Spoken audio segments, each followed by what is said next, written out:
Est-ce que tu t'es déjà demandé ce qui se passe réellement dans la tête de ton chien quand il te regarde avec ses grands yeux calmes ou quand il explose de joie dès que tu franchis la porte, même après une absence de seulement 5 minutes? Si ton chien te suit partout jusque dans la salle de bain, s'il s'appuie contre tes jambes dès que tu t'arrêtes ou s'il cherche systématiquement à poser une patte sur toi quand tu t'assois, il y a de grandes chances qu'il essaie de te dire quelque chose de bien plus profond qu'une simple demande de caresse ou de nourriture.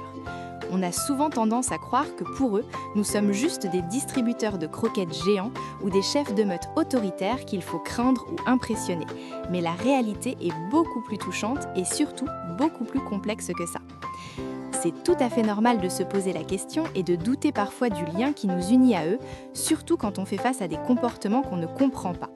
On voit tous passer ces vidéos incroyables sur Internet avec des chiens qui semblent avoir des conversations entières avec leurs humains et on finit par se demander si notre propre compagnon nous voit vraiment comme une personne à part entière, avec nos sentiments et nos nuances, ou simplement comme un élément utilitaire du décor qui apporte le confort et la sécurité. En réalité, la science moderne et l'observation fine du comportement canin nous prouvent aujourd'hui que la vision que ton chien a de toi est unique au monde et c'est souvent là que tout commence à devenir fascinant si on prend le temps d'observer les petits détails. Pour comprendre comment ton chien te voit, il faut d'abord faire un effort et oublier totalement notre vision humaine des relations sociales. Pour lui, tu n'es pas seulement son maître ou sa maîtresse au sens administratif du terme, tu es son ancrage émotionnel absolu. Son point de repère fixe dans un monde qui peut parfois lui sembler très bruyant, stressant ou totalement incompréhensible. Imagine un instant que tu sois projeté sans prévenir dans un pays étranger dont tu ne parles pas la langue, où les codes sociaux sont inversés et qu'une seule personne soit capable de te guider, de te nourrir, de te protéger et de te rassurer. Cette personne deviendrait instantanément ton monde entier, ton oxygène. C'est exactement ce que tu représentes pour lui, mais avec une dimension sensorielle et biologique que nous, humains, avons souvent beaucoup de mal à imaginer. Et ce détail change complètement la situation. Ton chien ne te voit pas seulement avec ses yeux, il te voit, te ressent et te cartographie avec son nez et son cœur. Son odorat est tellement puissant qu'il peut percevoir tes changements hormonaux les plus subtils, ton pic de stress avant une réunion, ta tristesse avant même que tu ne verses une larme ou ta joie intérieure avant que tu ne commences à sourire. Pour lui, tu es une sorte de livre ouvert permanent, une source constante et inépuisable d'informations chimiques. La plupart des gens ne s'en rendent même pas compte. Mais quand ton chien vient poser sa tête sur tes genoux pile au moment où tu as eu une mauvaise journée, ce n'est absolument pas un hasard ou une coïncidence. Il a littéralement senti ton changement d'état émotionnel grâce aux hormones que ton corps dégage. Pour lui, ton odeur est sa signature préférée, celle qui signifie que tout va bien. L'une des erreurs les plus fréquentes et les plus tenaces que nous faisons, c'est de penser que notre chien nous voit comme un autre chien, un genre de congénère un peu bizarre qui marche sur deux pattes. On se dit souvent qu'il nous considère comme le mâle alpha ou la femelle alpha d'une meute imaginaire. Mais en réalité, ton chien sait parfaitement, dans chaque fibre de son être, que tu n'es pas un canidé. Les études en imagerie cérébrale montrent que le cerveau d'un chien s'allume de façon totalement différente lorsqu'il sent l'odeur de son humain par rapport à celle d'un autre chien. Quand il te regarde au fond des yeux, il ne cherche pas à te défier pour prendre ta place ou pour diriger la maison, il cherche une connexion, une validation, une sorte de dialogue silencieux. Si tu essayes de dominer ton chien par la force ou l'intimidation en pensant parler son langage, tu crées en fait une confusion immense dans son esprit. Il ne te voit plus comme son protecteur bienveillant, mais comme une source d'imprévisibilité et de danger. Et c'est là que le lien de confiance si précieux commence à se fissurer.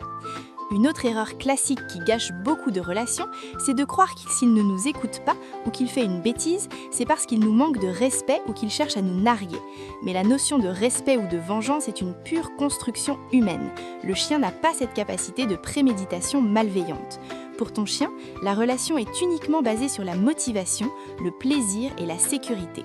S'il ne revient pas quand tu l'appelles en forêt, ce n'est pas parce qu'il te voit comme quelqu'un d'inférieur ou d'inutile, c'est simplement qu'à cet instant précis, l'odeur du buisson ou la trace d'un gibier est chimiquement plus forte et plus motivante que l'interaction avec toi. Ce petit détail change tout, car au lieu de te fâcher et de renforcer une image négative, tu peux commencer à te demander comment redevenir le centre d'intérêt principal et le partenaire de jeu le plus cool de son univers. Alors, comment faire concrètement pour renforcer cette incroyable perception qu'il a de toi? La première chose à tester, et sans doute la plus puissante, c'est de devenir une source de calme inaltérable. Ton chien te voit comme un miroir émotionnel. Si tu es constamment stressé, agité, que tu cries ou que tu bouges de façon brusque, il va percevoir son environnement entier comme instable et potentiellement dangereux.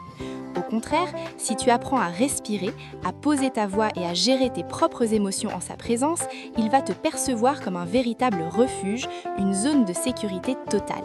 C'est ce qu'on appelle en éthologie la base de sécurité.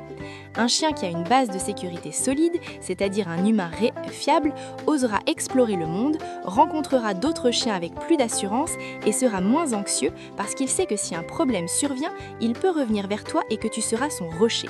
C'est la plus belle preuve de la façon dont il te perçoit. Tu es son port d'attache dans la tempête. Tu peux essayer un petit exercice tout simple pendant quelques jours, juste pour observer sa réaction. Quand tu rentres chez toi après le travail, au lieu de faire de grandes effusions bruyantes, de monter dans les aigus et de gesticuler ce qui fait monter son excitation et son stress à un niveau parfois trop haut, essaie d'être un pilier de sérénité. Entre calmement, pose tes affaires et attends qu'il se pose de lui-même ou qu'il arrête de sauter. À ce moment-là, et seulement là, propose-lui une caresse lente, profonde, sur le côté du cou ou sur le poitrain. Tu verras que l'expression de ses yeux va changer. Il ne te verra plus comme un déclencheur d'hystérie passagère, mais comme un être supérieur qui lui apporte un apaisement immédiat et profond. C'est dans ces moments de silence et de calme partagé que le lien se solidifie vraiment, bien plus que dans les cris de joie. Ce qui est vraiment surprenant, c'est que plus tu seras cohérent dans tes gestes, tes rituels et tes demandes, plus ton chien te percevra comme quelqu'un de fiable et de prévisible. La fiabilité, c'est le mot d'ordre absolu pour un animal social. S'il sait que telle action de sa part entraîne toujours telle réaction de la tienne, il n'a plus besoin de s'inquiéter ou de deviner tes intentions. Il peut enfin se relaxer, baisser sa garde et simplement profiter de ta présence. Les progrès spectaculaires dans l'éducation ne viennent pas de l'apprentissage de tours compliqués, mais de la clarté de tes intentions au quotidien. Quand tu es clair, il se sent intelligent, et quand il se sent intelligent, il t'aime encore plus. Rassure-toi vraiment sur un point, ton chien ne te juge jamais. Il ne possède pas cette petite voix critique que nous avons entre nous.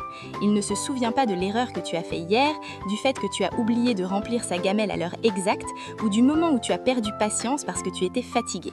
Il vit dans un éternel instant présent et chaque nouvelle minute passée avec toi est une occasion en or pour lui de renforcer ce lien. Il te voit avec une bienveillance et une tolérance que nous, humains, avons souvent beaucoup de mal à accorder même à nos proches les plus chéris. Pour lui, tu es l'être le plus important de la galaxie, celui qui détient les clés de son bonheur, de ses balades et de sa survie. Tu es son héros du quotidien, même les jours où tu te sens un peu moins que rien.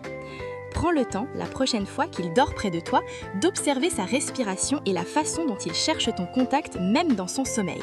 C'est sa façon de dire qu'il se sent protégé par ta simple présence. Et toi, est-ce que tu as déjà remarqué ces petits moments magiques où ton chien semble lire en toi comme dans un livre ouvert, en anticipant tes besoins ou en venant te consoler sans que tu aies dit un mot? Raconte-moi en commentaire cette petite habitude unique qu'il a et qui te prouve à quel point il te connaît par cœur au-delà des mots. C'est toujours tellement inspirant de voir comment chaque relation est un monde à part entière. Et si tu as envie de mieux comprendre ce que ton compagnon essaie de te dire chaque jour à travers ses postures et ses regards, n'hésite pas à t'abonner pour ne pas rater les prochains conseils. On continue d'apprendre ensemble à voir le monde avec autant de pureté qu'eux, à travers leurs yeux et leurs truffes.